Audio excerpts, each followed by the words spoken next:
We'll hear argument first this morning in Case 10-5400, Tapia versus United States. Mr. Khan.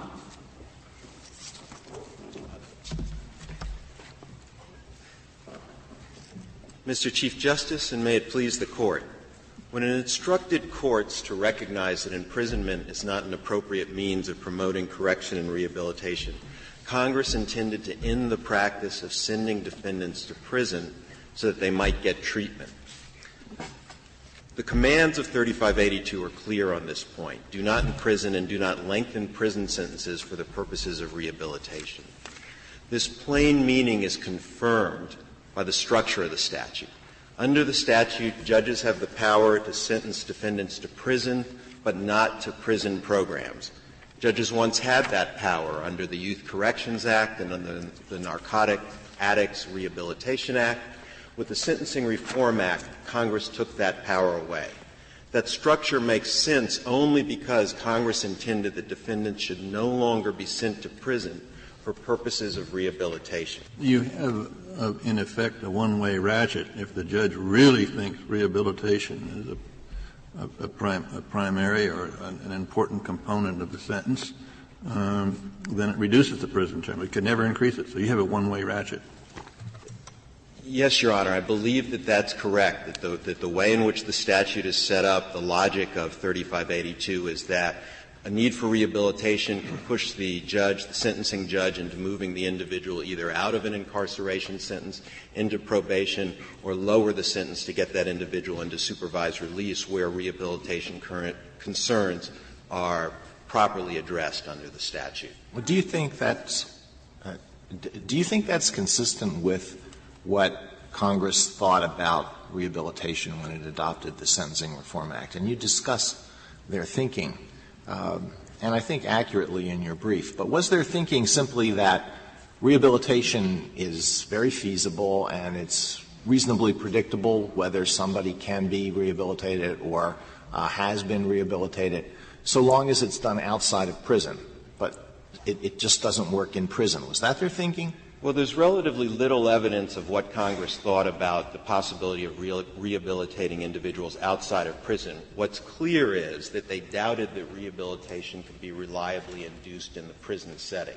There is at least one comment that indicates that they doubt that we know enough about human behavior to rehabilitate individuals on a regular basis in any case. But it is strange, isn't it, that they can take rehabilitation into account for the supervised release. I mean, that's your position, isn't it?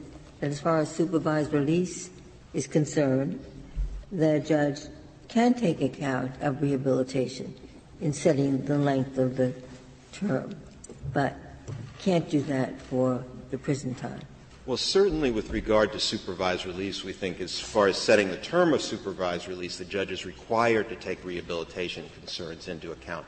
And that's because supervised release is intended to smooth the transition from prison to true liberty and is specifically a rehabilitative vehicle. Now, with regard to revocation, to the extent that that's at issue, we concur with the Solicitor General that 3582, by its term, simply doesn't govern a revocation of supervised release because it's not the imposition of a term of imprisonment, but rather requiring the individual to serve a portion of the supervised release term in prison. So by its plain terms, it simply isn't applicable. Counsel, isn't punishment and rehabilitation often flip sides of each other? If you read what the judge said here, his comment was this woman, has been involved in a escalating series of serious offenses. Logically, she has to be put away for a long time unless she gets rehabilitation, because there's going to be no deterrence otherwise. And so what the judge was basically saying, in my judgment, and I don't know why it's not just a flip, which is without drug treatment, we can't deter her. And so this crime, given her background, deserves this kind of sentence. One of its byproducts is a drug treatment program.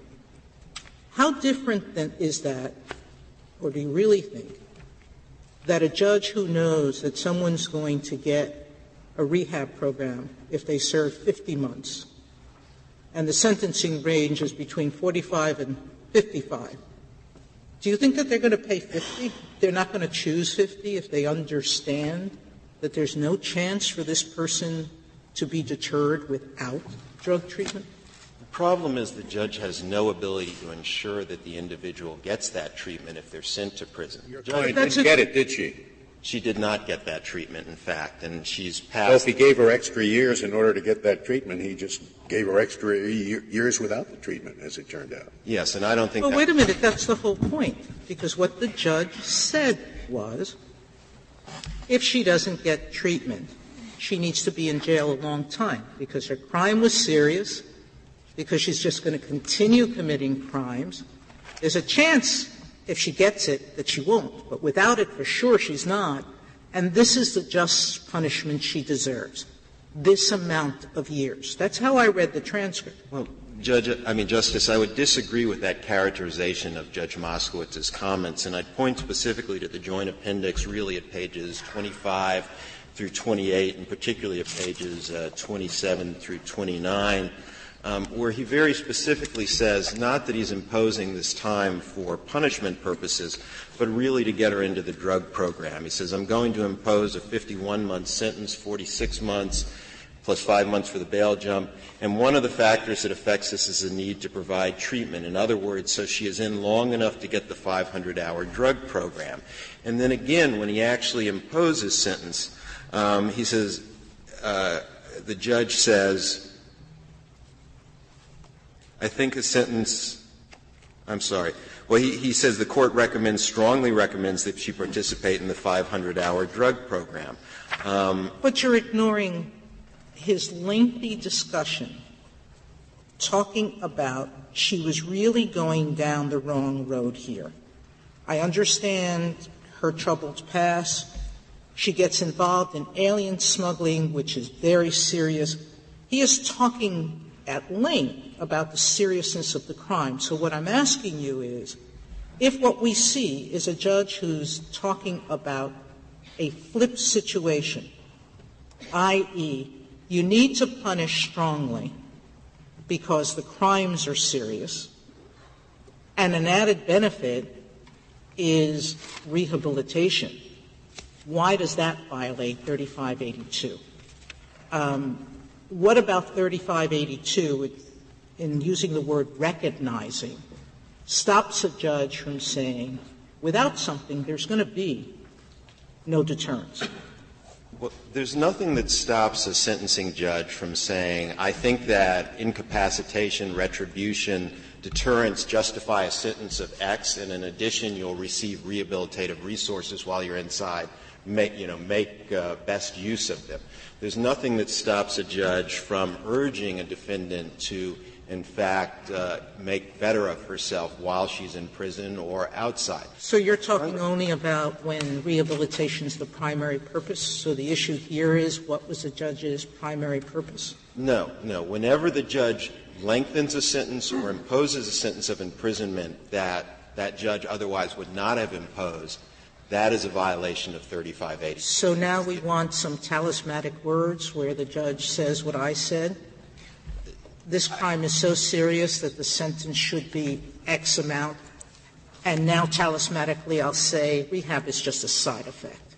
The sentence is motivated completely by punishment. I think a fair reading of Judge Moskowitz's statements at the sentencing was that, in fact, he was lengthening the sentence for purposes of rehabilitation, to make sure that how do we know that when the government — didn't the government ask for 63 months?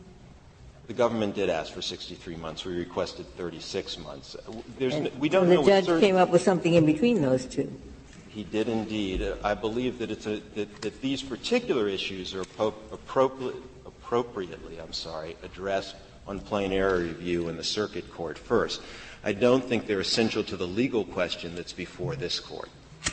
The judge did say, didn't he, this is on page 27 of the joint appendix, the sentence has to be sufficient to provide needed correctional treatment. And here I think the needed correctional treatment is the 500-hour drug program.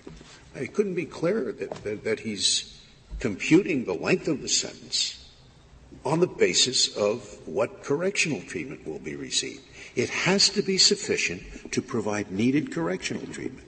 Indeed, he did, and I believe that he was taking into account his own knowledge of the prison system and what it would require to allow Ms. Tapia to participate in the 500-hour program. What if, putting aside the particular statement here, what if a judge says, I appreciate that one purpose of punishment is deterrence, that's what's going to guide me, and I think you will not be deterred if I only sentence you for 2 years.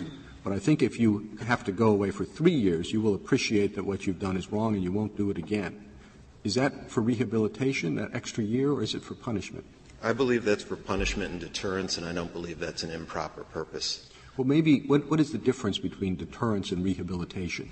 The person doesn't commit any crimes anymore, but wishes she could, or what? And while she's rehabilitated, she doesn't want to. It seems to me it's a very artificial distinction. Well, I don't think it is, because I think we can look at the purposes Congress had in mind when it enacted the statute, and in particular the system it had in mind, the system it intended to overturn when it enacted the statute.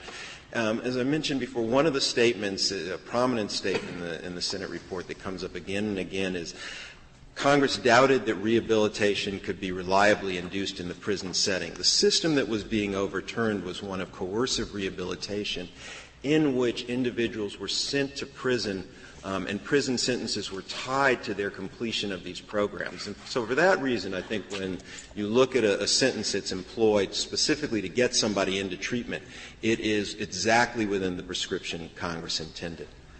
If there are no questions at this time, I'd ask to reserve the rest of my time. Thank you, Mr. Kahn.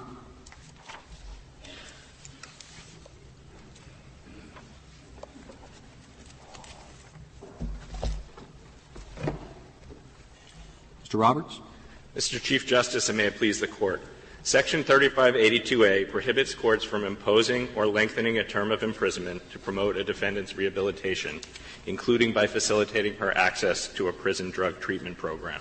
Mr. Roberts, could I take you back to Justice Kennedy's question at the start about the one-way ratchet?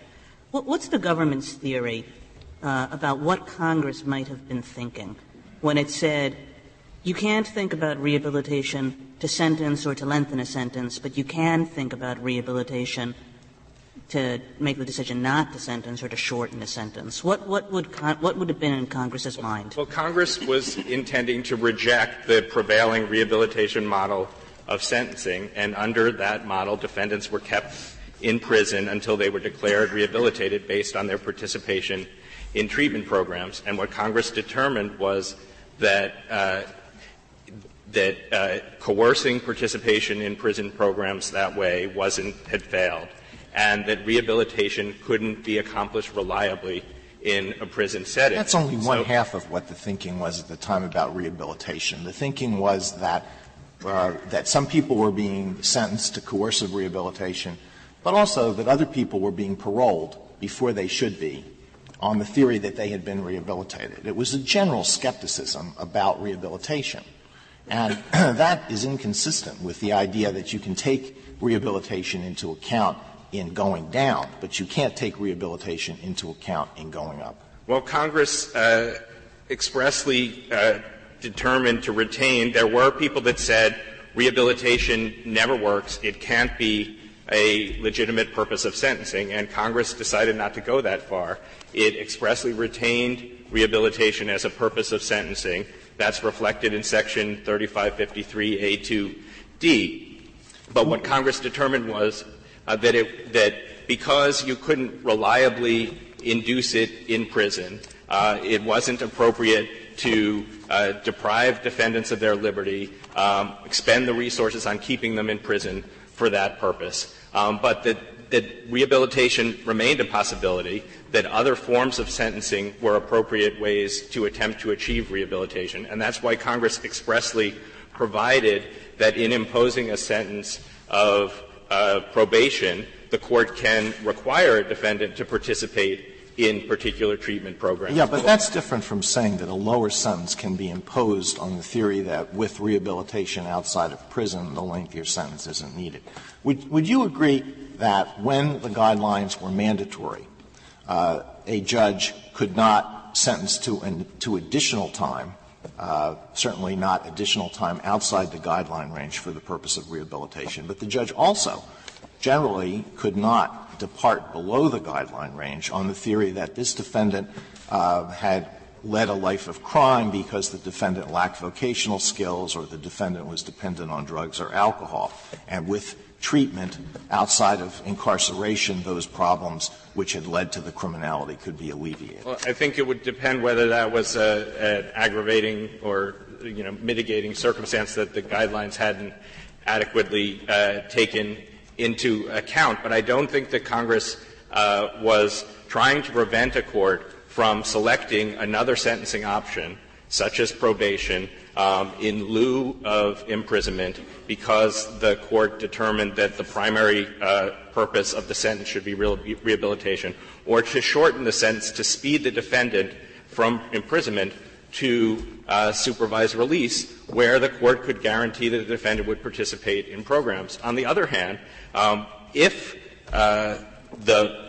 it was very important, if there were important purposes of protecting the public, deterring the defendant from committing other crimes, deterring generally, then the court was supposed to sentence the defendant to prison in accordance with that, even if the defendant also needed rehabilitation. Suppose the case in which the judge is going to sentence to 2 years no matter, but there is a 2-year rehabilitation program, and the defendant the prisoner is receiving that. Would you say that at that point the prisoner is receiving an imprisonment term and rehabilitation? Well, the prisoner is receiving an imprisonment term. Hypothetical, the term isn't affected by the program, but the judge recommends the program and the prisoner is receiving it. Would you agree that the prisoner is then receiving both an imprisonment term and rehabilitation?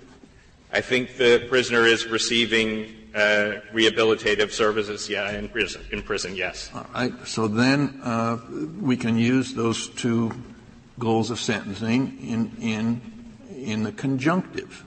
Well, and you can have imprisonment and rehabilitation at the same time. Congress intended that even if a defendant needed rehabilitation, if the other goals of sentencing, such as deterrence and protecting the public, justified a term of imprisonment, that the court should impose a term of imprisonment. So Congress — I'm just talking about a matter of diction. You would agree that there are instances, in hypothetical, is a case where you can receive imprisonment and rehabilitation at the same time. Yes, but what Congress wanted courts to require courts to recognize was that imprisonment is not an appropriate means of promoting rehabilitation. We're talking about what the statute means, and the question indicates, and the hypothetical indicates, that those are not mutually exclusive. You can have imprisonment and rehabilitation at the same time. Now, this case is a little different because you didn't get it. Let's just talk about the hypothetical. I agree that there can be rehabilitative programs in prison, but what Congress was trying to preclude was imposing imprisonment for the purpose of providing those programs or lengthening the imprisonment term for that purpose. Prisons have multiple treatment programs, Yes. Vocational treatment. Are you relying at all on the fact that in the supervised release term, the judge can say, this man or this woman needs rehabilitation and I want this program for her. But in the prison setting, this judge, as the colloquy with Justice Scalia showed, this judge wanted her to be in the program, but she never got into it because the judge has no control. Exactly, Your Honor.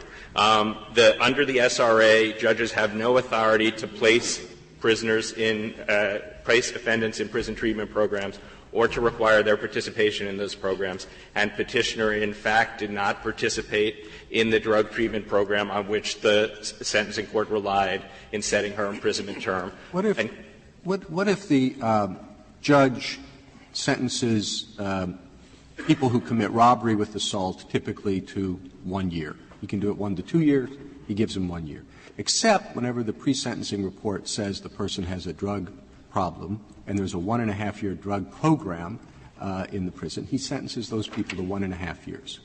Regular. But each time he says, I recognize rehabilitation is not a permitted factor. I can sentence this person to 1 to 2. I'm going to pick 1.5. Right. Is that a problem, or does it always just depend on what the judge says? I think generally you take the district court at the court's word for what the purposes of the sentence are, and the sentence has to be justified by the reasons that the district court gives in sentencing. I think you'd say it was wrong for the district court to do that. If the judge, but whether it can be established on appeal that it was wrong is another matter. Yes, I mean I don't know if we. I mean, if the question is we know it's wrong to do what? We're inside the district court's head, and the district court is actually not recognizing that rehabilitation is an appropriate means of promoting that imprisonment is an appropriate means of promoting rehabilitation, but is in fact doing that, but being disingenuous about the court's reasons, then the court is violating the statute, but we're not going to know that. Does the defendant have the right to raise arguments and inquire into that in every case? Say that, well, he did say this was just to punish me, but here is a list of 10 cases where I think it's like my case, and those people got less. I think that it's going to be hard for the defendant to obtain reversal of a conviction under those circumstances. Well, I think it's going to be hard for the government to defend a sentence under those circumstances. Well, I think, as I said, that the words that the court is required to give its reasons for imposing sentence. We presume that district courts honestly give their reasons for imposing the sentence, and that if the court is indeed lengthening the term of imprisonment because the court wants the defendant to be in a program, that the court will say that's what they're doing, just as Judge Moskowitz did here. And once this court makes clear that imprisonment is not an appropriate means of promoting rehabilitation, therefore courts cannot impose or lengthen a term of imprisonment to serve that purpose. Sentencing courts will follow that. Counsel, suppose the judge says, I'm going to sentence you to 12 months. Now, there is a particular facility where there's a drug treatment program that you could really benefit from, and you'd be a safer citizen. But I'm not going to mix up imprisonment and rehabilitation. I'm not even going to make that recommendation. I'm not going to consider all I'm interested in is imprisonment. Is that an abuse of discretion? The failure to consider the factors that Congress set forth, including rehabilitation? No, I think that what the court has to do is consider all of the factors, including rehabilitative purposes. He said, I'm not going to consider that. He's not considered rehabilitation at all in imposing sentence.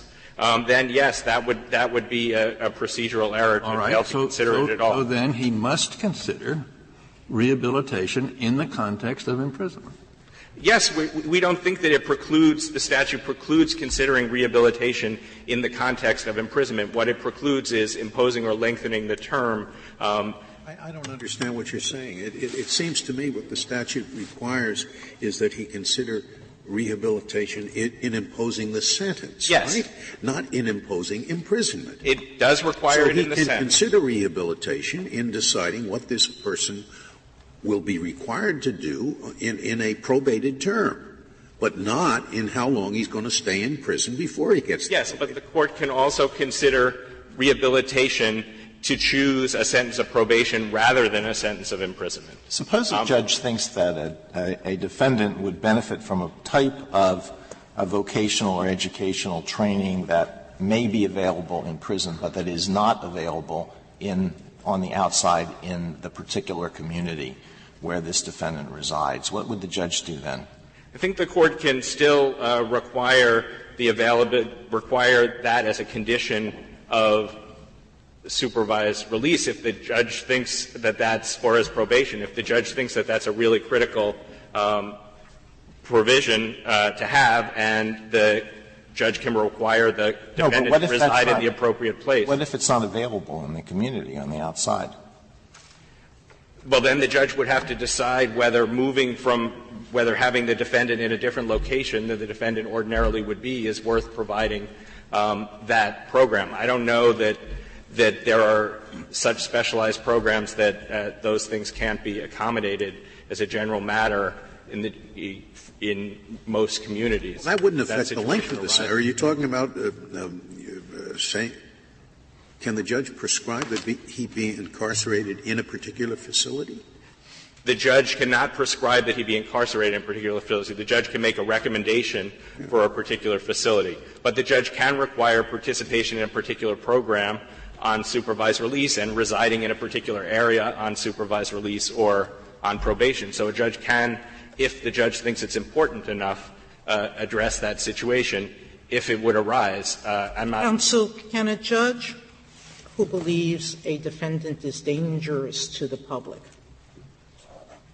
and thinks that that danger can't be abated without a drug treatment program, could the judge nevertheless under 3553A2C say because of the danger to the public, I'm going to lengthen the sentence? Yes. And in the hopes that a drug rehabilitation program will be available, I don't care if it is or it's not, this person's dangerous to the community otherwise. I think the judge can say that this person needs to be in prison for this amount of time to protect the public. So what's different than what the judge did here, where he talked about explicitly on page 26, it has to deter, the sentence has to deter criminal conduct by others, and it has to protect the public from further crimes of the defendant. And the sentence, that's a big factor here, given her failure to appear and what she did out on bail. So if the sentence has a dual motive, is that okay? That now, I is know a that violation. there's an issue about whether this transcript can be read as a dual motive or not. Right. But my question is a dual motive sentence permissible? No, a dual motive sentence, if one reason that the judge is selecting the term is to impose a sentence of imprisonment, that violates the prohibition. However, if the sentence would have been the same otherwise, then that would be harmless error. Doesn't that what dual motive means? Unless I think, you yes. want talismanic words. I would have picked the sentence anyway. We think that in this case the petitioner won't be able to show plain error, won't be able to show an effect on her substantial rights on remand. Thank you, counsel.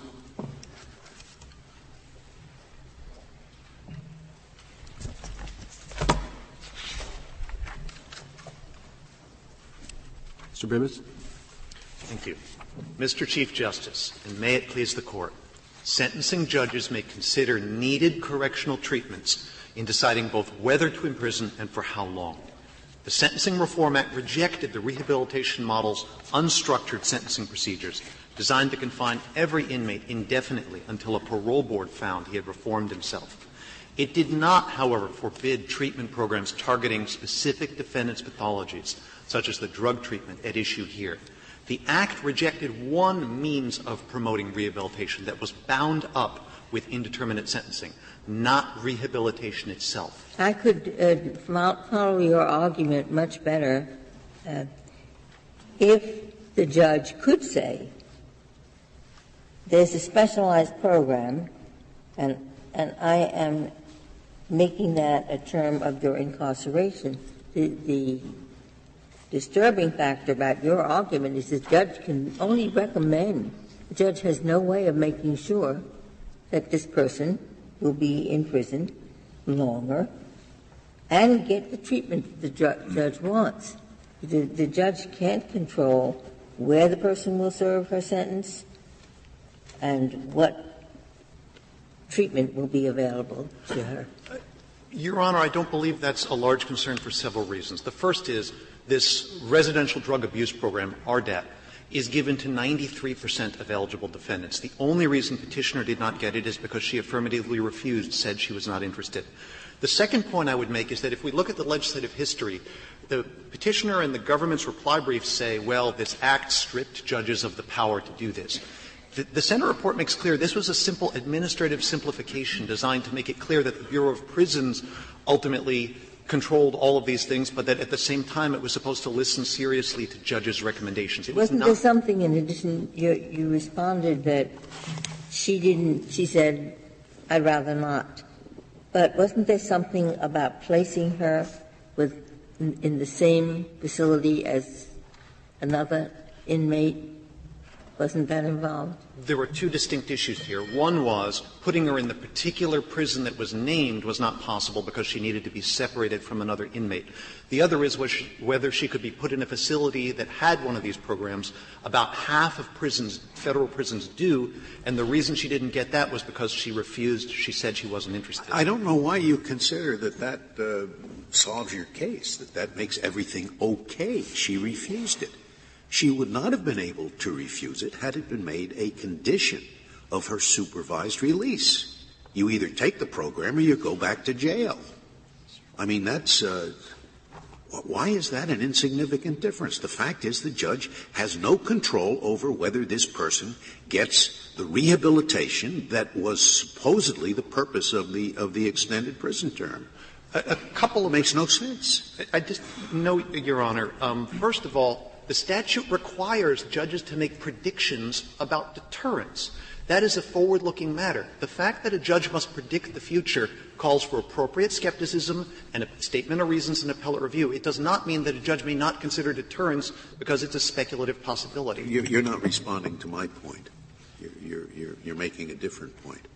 I'm saying that it does not help your case that the reason she did not get the rehabilitative treatment that this judge wanted her to get was that she simply refused it. Why does that help your case? She couldn't have refused it if, as the other side says, had to be the case, he had imposed this rehabilitative measure as a portion of supervised release. Then she would have had to take it. Your Honor is correct that there is a contingency involved here, but the contingency involved is no greater than the contingency involved in other sentencing decisions judges must make. And that isn't a reason for skepticism. It doesn't imply that the Act meant to disable judges from doing this. Mr. Bibas, I have to say I don't really understand the whole premise of your argument. You're basically saying the judge cannot consider rehabilitation, but the judge can consider educational programs, vocational programs, treatment programs, and so forth. I think most people would think that all of those things are rehabilitation, that there's nothing left over when you say that the judge can consider all of those things. Your Honor, I don't believe you phrased correctly. Our point is not that judges can't consider rehabilitation. It is that judges may not use imprisonment as the means of promoting rehabilitation. Yes, well, I'll ask the same question. Yes. You're saying they can consider a rehabilitation in imposing a sentence.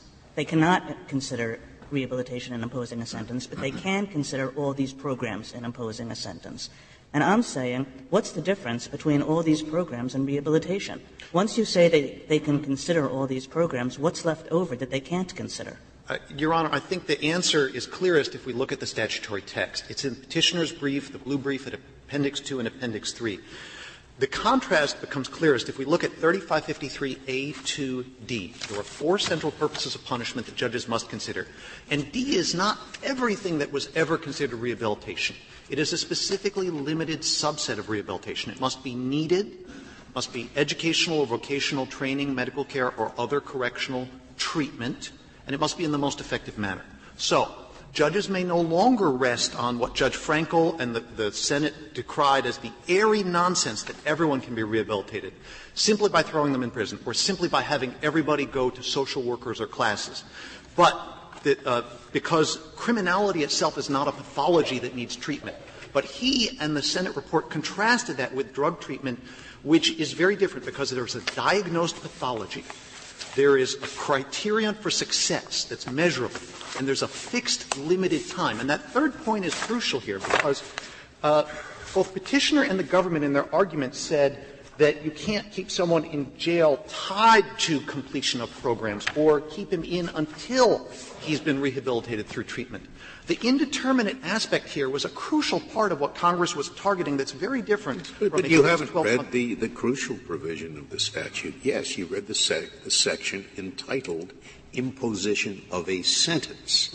But there is another provision of the statute which says imposition of a sentence of imprisonment. You can indeed consider those factors in imposing the sentence, which includes probation, supervised release, and any other matters. But what 3582A says is that the court, in determining whether to impose a term of imprisonment as opposed to just parole or supervised release, and if a term of imprisonment is to be imposed, in determining the length of the term, shall consider the factors set forth that you mentioned in 3553A to the extent they are recognizing that imprisonment is not an appropriate means of promoting correction and rehabilitation. You have to reconcile the two sections. And the way to reconcile them is to say that the former applies to sentencing in general, but when you're dealing with the length of a sentence of imprisonment or whether there should be any imprisonment at all, you cannot consider rehabilitation. No, Your Honor. I don't know any other way to read it. No, Your Honor. The main clause of 3582A says shall consider the factors set forth in 3553A. It does not say A2A, A2B, and A2C, as the very next section of the Sentencing Reform Act does. 3583 says consider only these purposes, but 3582 says consider all of these factors to the extent they apply in a particular case. Now, the way Your Honor reads the recognizing clause is as if it said, except the court shall not consider in imposing or lengthening a sentence A2D, or if it tracked the language of A2D. Yeah, I don't know what else recognizing that factor would consist of, except you won't use that factor in deciding imprisonment or length of imprisonment. Your Honor, we've looked through the entire United States Code. We've not found a single instance in which a recognizing clause is used to mean an exception. Well, you tell me what it means here then. What? He should say, I recognize that rehabilitation is not an appropriate factor to take into account in determining the length of your sentence or or whether you should go to jail at all. That said, I'm going to send you to jail in order to rehabilitate you. Is that all it means? Your Honor, we found dozens of instances in the U.S. Code where recognizing introduces a statement of principle or policy or rationale. Petitioner and the government cite no instances in which it's used to impose a flat ban.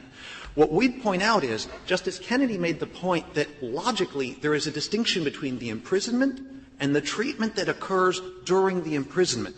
And if it's recognizing that the imprisonment is not an appropriate means of promoting correction and rehabilitation, that itself bans a penological policy that was known in our history and had lingered into the 1970s. But the judge only has the power to impose imprisonment. He does not have the power to impose anything else during the imprisonment. I mean, what you're saying might make sense if indeed he could prescribe some treatment during imprisonment. But he can't. There are prisons. And why can't he, by the way? Why has he been prevented from doing that, although he's allowed to do it during supervised release? Does that make any sense if indeed, as you say, he can take that into account in imprisonment? Your Honor, judges in supervised release, it's hard to understand why in 3583E3 judges may consider rehabilitation in deciding whether to impose a term of imprisonment on resentencing, and we've been offered no logical explanation as to why that same logic Congress would have meant a flat ban here that it didn't spell out in an initial sentencing. It does seem to me that the principal trouble I have with your argument is that, as Justice Scalia mentioned, the judge can't be certain that the treatment will be provided. And in an answer to an earlier question, you said, well, 90% of the time, the judge's recommendation is follow the program is offered. Suppose we're only 10% of the time. Suppose only 10% of the time could or did the Bureau of Prisons follow the judge's recommendation, wouldn't your interpretation of the statute then be very difficult to sustain? Justice Kennedy, while I agree that the reliability of the prediction is an important factor, I think this is dealt with through the ordinary appellate review that this Court has fleshed out in Rita, Gall, and Kimbrough. If there's 93% likelihood predictability here, then the judge can give it a fair amount of weight, as the judge can give a fair amount of weight to deterrence calculations. If it's highly unpredictable, then the judge shouldn't be putting very much weight on that at all. And I would point out particularly that if we look at those appellate review cases, it's very relevant that the judge here imposed a sentence within the range. As Justice Sotomayor pointed out, there are multiple explanations going on here. The judge arrives at a sentence within the range. It's hard to tell here that it's even a but-for cause versus just a hope. The thicket of issues that petitioners and the government's reading forces appellate courts into in disentangling sentences that are otherwise reasonable, that are within the range, that could have been justified any number of ways, counsels against requiring us to say one factor is categorically forbidden. In the Sentencing Reform Act. Well, Mr. Bibas, just practically speaking, what does this clause instruct a court not to do in your view?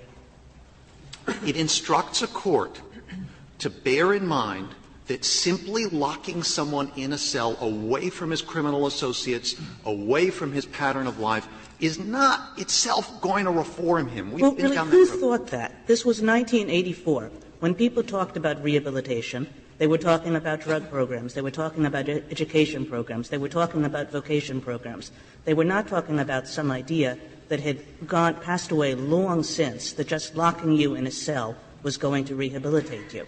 A couple of responses that I think show that to be incorrect. The first of these is most of the references in the Senate report are to just generic, open-ended education, vocation, and counseling.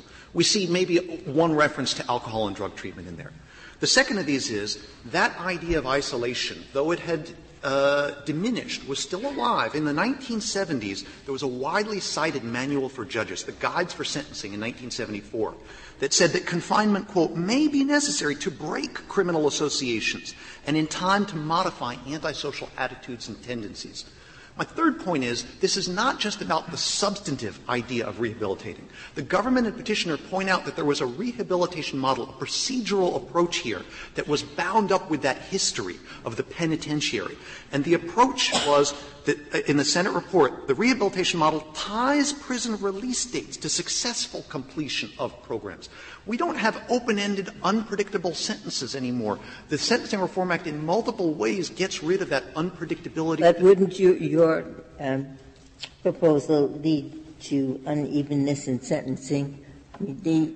If you're right, then this choice of extending a term to accommodate a drug program, that could be if the judge would have the option, I think nearly half of the people who are incarcerated have a drug addiction. So one judge might say, yeah, I'm not going to let that person out till they should at least have a chance to get into this program. And another is to say, I can't control that. I'm not going to subject. You would be introducing back just what the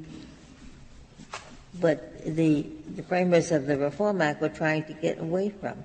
That is, this swings from one judge to another, and you're dealing with almost half the prison population. A couple of points. One is, statistically, I think the number is lower than you say. The RDAP program here requires 12 months before admission having a provable addiction or abuse. So it's about 35% of inmates. But granted that issue, that's why the Sentencing Reform Act requires statements of reasons subject to appellate review. If judges are varying widely, this Court's case law in Rita, Gall, and Kimbrough allows appellate courts to harmonize what they're doing. If this judge had added 5 years to her sentence, this would be a different case. Judge Frankel and others were concerned about sentences exceeding 5 years, open-ended, airy hopes that everyone will be cured of criminality. We're talking about a sentence within the range, a sentence that if a few lines of the transcript had been whited out, we wouldn't be here. A judge could have reached the same sentence on a lot of different grounds. And are we going to tell judges, you can consider other things openly, but if you muse about this ground, you can't offer a thoughtful reasoned justification per se automatic reversal. There are only a couple of places in the Sentencing Reform Act that have categorical bans, and they don't read the way this one does. The very next section in the Act, 3583C, says in considering a supervised release sentence, a judge shall consider the factors in 3553A1, A2B, A2C, and A2D. It skips over retribution explicitly where Congress meant to omit it. The other place in the Act where Congress explicitly banned a factor was in 28 U.S.C. 994D.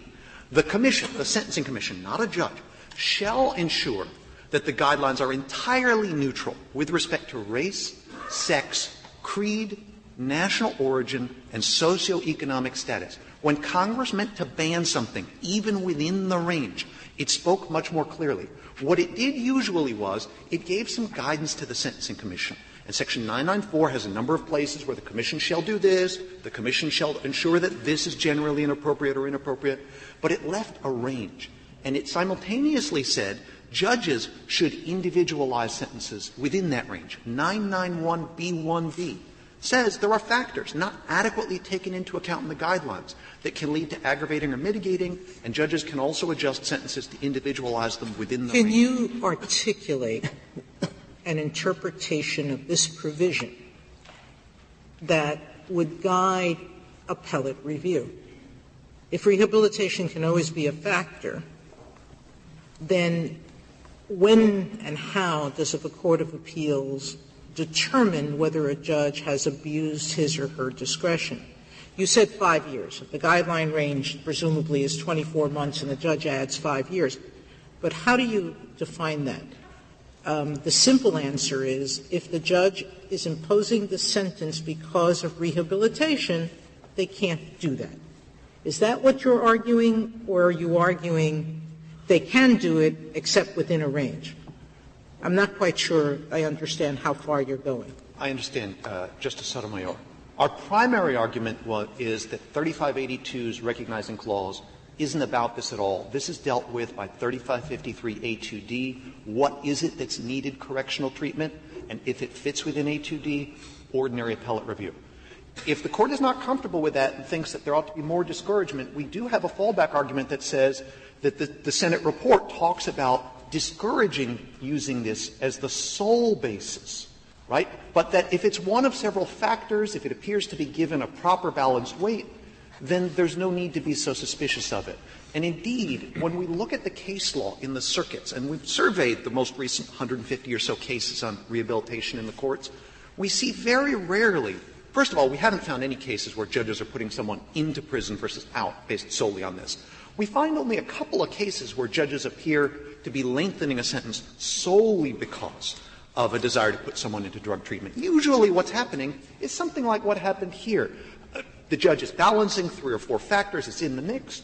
The judge might well have gotten to the same result anyway. Are we going to forbid courts to have that kind of reasoned, open review subject to appellate review in order to ban something that isn't banned in the way that 994 bans race and sex or 3583 bans retribution? It's simply not the way the statute words things elsewhere, and it's not the wording court that Congress chose here, especially since this is it's oblique. It's a subordinate clause. It's hidden. It's not at all clear in undercutting the main clause of 3582 in saying shall consider all of the factors of punishment here to the extent that they apply in an individual case. I still find it hard, if I were going to write the opinion to rule for your position, to ignore the 90%, 10% hypothetical problem I have. To say, well, now 90% of the time the judge's rules are going to be followed, the judge's recommendations are going to be followed. That's an odd way to support the interpretation of the statute that we have to adopt in order to rule in your favor. Because, as I say, suppose that his recommendation were followed only 10% of the time. Justice Kennedy, first of all, there are programs out there for which the judge's recommendation is a prerequisite. And 100% of the people who get into the program are ones whom the judge recommended. There are some drug education programs, I believe a mental health or sex offender program, where there's a link between those two. It's just this particular program that we're talking about. The second point is, as I said, one of the explicit purposes of sentencing is deterrence. A judge can never guarantee that he's going to deter a particular offender from committing a crime in the future. The judge has to make an educated prediction with the help of the probation or pretrial services officer's report, and that's subject to appellate review. But the fact of a prediction, the fact of uncertainty about whether someone will be deterred or not, doesn't disable the judge from weighing that prediction. If it is as you say, why did Congress leave it up to the Bureau of Prisons to decide whether this person can enter into a rehabilitation program and not allow the judge to prescribe that the person will enter into it? Why? What possible sense could that make? Your Honor, if you will bear with me, for your colleagues who like legislative history, and I quote from the Senate report that this change is designed only to simplify the administration of the prison system, at page 141 of the Senate report. It was not designed to introduce any substantive change in the role of judges or the Attorney General. Judges can prescribe then. No, the change was made. Well, that's a substantive change. They can't prescribe, right? But it was not intended to affect the authority of the Bureau of Prisons or the judge in their roles and input. It's just that I don't understand what you're saying. Was it not a change that the judge could not prescribe a certain program for the prisoner? It was a change. Yes, it was a change. Why? Why would they have made that change if the statute reads the way you say? What sense does it make to still allow the judge to take this into account, but affirmatively deprive him of the power to do what he wanted to do? Your Honor, I believe that there were some legal issues that were coming up in litigation over prison conditions and sentencing in the years leading up to this Act, where there was unclarity as to whether the Attorney General or the judge of the Bureau of Prisons, whose decision ultimately was being challenged in this litigation.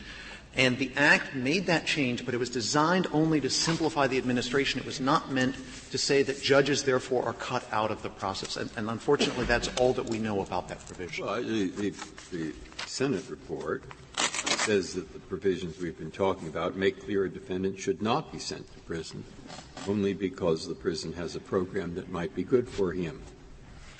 Drug dependence, in the committee's view, generally should not play a role in the decision whether or not to incarcerate the offender. Now, was there something that conflicts with that? I thought that was a pretty clear indication of the committee's view. Your Honor, the committee in dealing with drug dependence said the Commission shall decide whether drug dependence, et cetera, is relevant, shall take it into account only to the extent that it is relevant. And the Commission decided, as with most of these other factors, that drug dependence shall not be used ordinarily in sentencing outside the range, but left it to the judge to decide within the range. As to your so judges have some flexibility in using drug dependence for a within-guideline sentence. And then on your point about a person should not be sent to prison only because the prison has a sentence. You put a great deal of weight on the word only. I guess it's of a dual motive. We don't really know what would have happened in the absence of one of the motives. So should we send the whole thing back for resentencing? No, I think this goes to Justice Sotomayor's question that very often these things are bound up and a judge ought to be able to consider it in the mix, especially when it's not just a program that, quote, might be good for him, this airy hope that everybody who has criminality can be cured, but rather there's a specific targeted program. Particularly where, as here, Congress made a point of approving of in-prison drug treatment as effective to reduce recidivism, where we have a fixed term and a specific diagnosis that Congress has funded and encouraged with the 12-month sentence reduction. If this Court has no further questions, the statute allows judges to consider needed correctional treatment programs in prison sentencing. The judgment of the Court of Appeals should therefore be affirmed. Thank you, counsel. Mr. Kahn, you have 3 minutes remaining. Thank you, Your Honor. Let me begin with a couple points about the plain language of the statute. When a defendant is sent to prison so that he can gain access to rehabilitative programs, imprisonment is used as a means to promote rehabilitation. Counsel stresses only the imprisonment portion of that sentence, but it is, strictly speaking, within the very prohibition that Congress has articulated. Beyond that, I'd point to 3553A2D, and counsel has left off the last few words in discussing that purpose of sentencing that's set out there. Congress required that these rehabilitative resources be provided in the most effective manner. As is discussed in the briefs, Congress had determined with regard to in-prison rehabilitation programs that they simply were not the most effective manner. Counsel, this makes a lot of sense when we're talking about huge disparities in a guideline sentence versus one where the judge goes outside the guidelines or imposes a greater sentence than otherwise the guidelines would determine for rehabilitation purposes. But not infrequently, guideline ranges are within very narrow scopes. And in fact, there are some prison advantages that you get from being sentenced to a year and a day that you don't get if you're sentenced to 12 months. And district courts routinely will choose between a year and a day or 12 months based on knowledge about what might be available if you're there for over a year. Why is that wrong? What would be the difference? You see, I'm having a hard time in this case because if a judge comes in and says, guideline range is 50 to 60, I think in the middle is perfectly fine. I just don't know whether I should give them 54 or 55 months. But I know that at 55 months, there's this kind of program available. Judging is not so precise that you know exactly where to go within these small ranges. And so there are many factors that influence that decision. Why should we announce a rule that says to a judge, in those situations, don't give them that extra month? Because Congress has prescribed it. Because Congress made the choice that it shouldn't be allowed. And it may seem unreasonable to all of us, but Congress made a determination that it wasn't appropriate to lengthen these sentences or impose them for purposes of rehabilitation. But are you arguing for something like a plain statement rule? If the judge says plainly, I'm increasing your sentence so you can get rehabilitation, then there's a problem? Or would there possibly be situations in which one could infer that the desire to provide for rehabilitation in prison had influenced the sentence? For example, choosing a sentence that is just long enough to allow somebody to take advantage of a particular rehabilitation program in a prison, or where the judge goes on and on and on and on about the need for rehabilitation for this vocational training for this prisoner. It's possible, but I think that this Court can trust sentencing judges to follow its mandate. And if this Court says you're not to increase sentences for purposes of getting people into rehabilitative programs, and you should state why you're putting people into prison, that we can count on those reasons to be honestly and truthfully given. Thank you, counsel. Mr. Beavis, you were appointed by this Court to brief and argue the case. You have ably carried out that responsibility, for which the Court is grateful. The case is submitted.